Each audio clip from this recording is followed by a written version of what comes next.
Hello. And to you, good day. Where I live, I happen to I've seen several plasma ships fly over my house, and then I see some that are not. I haven't been able to quite figure out if they're Arcturians or what have you. It's quite intriguing to see them. Sometimes I've seen them and no one else can see them. Sometimes That will happen sometimes. see them and some people see them with me. Yes. Just quite interesting. Depends on the frequency, depends on the resonance. And that's the thing that I was wondering about frequency, resonance, vibration. Yes. Is that I didn't meditate when I would see them. So Not saying they're you just had to. naturally higher in vibration frequency? You are naturally whatever the frequency needs to be for you to be able to perceive them, whatever that frequency is. It more often than not might be higher than usual, but it doesn't necessarily always have to be if it is the correct frequency in which you need to see them. Interesting. I think that the reason why they're around is because of the landmark location where I'm at. Also, I think there's a portal that opens and closes, because I've seen like 6 at a time that would just disappear at some point over Yes. the house. Yes, yes, I'm yes. going, Well, I there remember are when many you- different kinds of pathways and portals around your planet, and there's a lot of traffic coming and going around your world that most of you never see. Yeah, it's a big highway traffic jam above the house. Interesting. Well, no jam, but a highway in a sense, yes. Yeah, so so how does one raise their vibration and frequency if they want to purposely, intently do that? You understand the formula, yes or Is there a no? certain modality, a certain You method? understand the formula, yes or no? Shall I we don't repeat it? remember. I don't remember the formula. Even though we actually said it about 3 Yeah. minutes ago? Yeah. All right. Rub it in. Are you paying attention? Yeah. You act on whatever contains more passion, more excitement than any other option.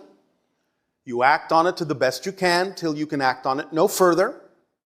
Look around for the next thing that contains even just a little bit more excitement than any other option, no matter what it may be. You act on that next to the best you can until you can take it no further. You keep doing this with no assumption, no insistence on why you are taking those actions as to what the outcome should be. None. Zero. Then you remain in a positive state no matter what manifests, even if what manifests may be neutrally something you don't necessarily prefer. You have to know by remaining in a positive state that it's got to be there for a positive reason to serve you. By remaining in a positive state, even if it's something you don't prefer, you'll be able to use what you don't prefer in a way that you do prefer and learn something from it because you know it's there for a reason. As soon as you use it up, it will go away and something else will take its place. That's how you raise your frequency. That's how you make yourself a more receptive and sensitive antenna for experiences that are representative of higher frequency dimensions of reality. And if you just keep doing that, your frequency continues to rise and you have more and more ability to perceive things that were heretofore invisible to you, that are around you all the time, but you're not on the frequency of. So all you have to do is keep upping your frequency by continuing to act on your passion, but you have to have zero insistence as to what the outcome ought to look like or what's supposed to happen, because acting on your passion must be done for its own sake, not because of what you think doing that will get you. Otherwise, you're making your passion conditional, and as soon as you make it conditional, you lower your frequency. Because it shouldn't matter what does or doesn't happen in the world around you, in the reflection of physical reality, because you know that whatever it is that happens is going to be able to serve you because you're going to remain in the state that will allow it to do so. Is that a clear explanation for you? It's a clear explanation, but I guess that means not quite. Well, yeah. All right. Human beings, by their own innate nature, Yes. have a consciousness. Their minds babble, and their minds aren't focused. Excuse me. That is not your nature. That is your learning. It is not your nature to have a babbling mind. It is the way you've been taught. It's the way you've been brought up. It's what you've been told to believe is true that creates the chatter. That's not your natural state. The conditioning. It's conditioning. So you have to unlearn that, let it go, by finding out what belief systems you may be buying into that don't work for you, that are out of alignment with who you truly are, so that you can actually be your true natural self instead of your normal self. Because most of you have simply been normalized through conditioning.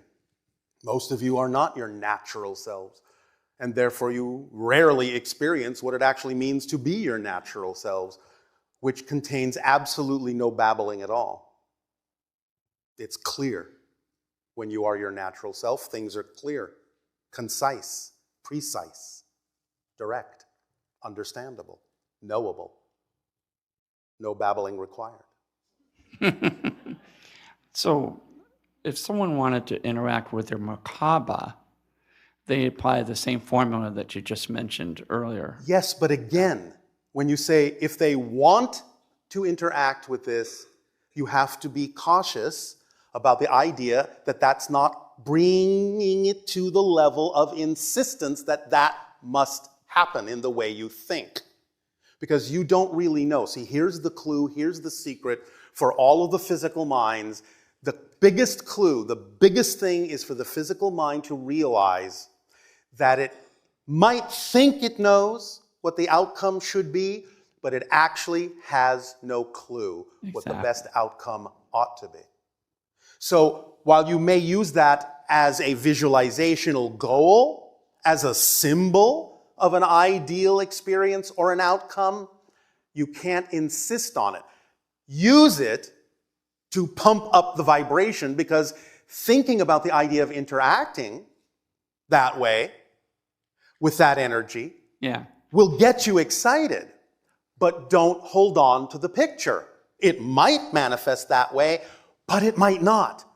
So if you insist that this has to be the way it looks, you might actually be closing the door through which some other experience might come that the higher mind would send you that would even be better than your physical mind imagined.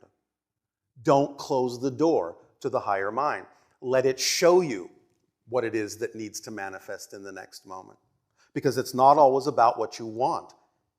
More importantly, it's about what you need. What you need will fulfill you. Always. Sometimes your wants may coincide with your needs, but very often when you are brought up with all sorts of contradictory belief systems about what it is you think you need, that you say, well, I want this, and if I only had that, everything would be, as you say, hunky-dory. Mm-hmm. You don't know that for a fact. So the idea is to allow yourself to simply relax into being given what you need, because that will always fulfill you. And many times your wants will not. If you're going to insist on wanting, want what you need. Does this help? Yes, it does, actually. It answered indirectly other questions, and thank you. I thank you on that. Yes. One final question as a closer. Yes. Can humans teleport, especially in their vehicles? Because I've had that happen to me one time. Yes, of and course. I can't figure out what caused it. All right. You happen to be in the right state to give yourself that experience so that you could know that such things are possible. It doesn't mean that has to happen again in that way. It might have only been to allow you to open your mind to know that such things are possible. But the real question is, are they relevant to happen again? Or is it something that gives you a marker, in a sense, to let you know that as you continue to expand your energy, such things might be experienced that way again or differently. But the real secret is you're actually doing it already all the time. Because remember, the idea of evolving is not actually that you learn to do things you're not doing already. Evolution is the growing awareness of what it is you're already doing from a new point of view. Because when you talk about the idea of teleporting, you're already, in a sense, doing that, because you actually shift from parallel reality to different versions of Earth literally billions of times per second already. So all you did was allow yourself a moment of clear recognition that that's what you were already doing. Definitely surprised me. And I know one thing was awesome, bypassing the stop lights. But yeah. The more aware you become that that's what's already happening, it's more likely that you may experience it more consciously again. But you have to wrap your mind around the fact that you're already actually doing it. You have to understand how this works when you create your reality experience. And when you understand the mechanism, then you'll see that you're already doing it. And when you know you're already doing it, it's much more likely that you will be able to consciously do it again.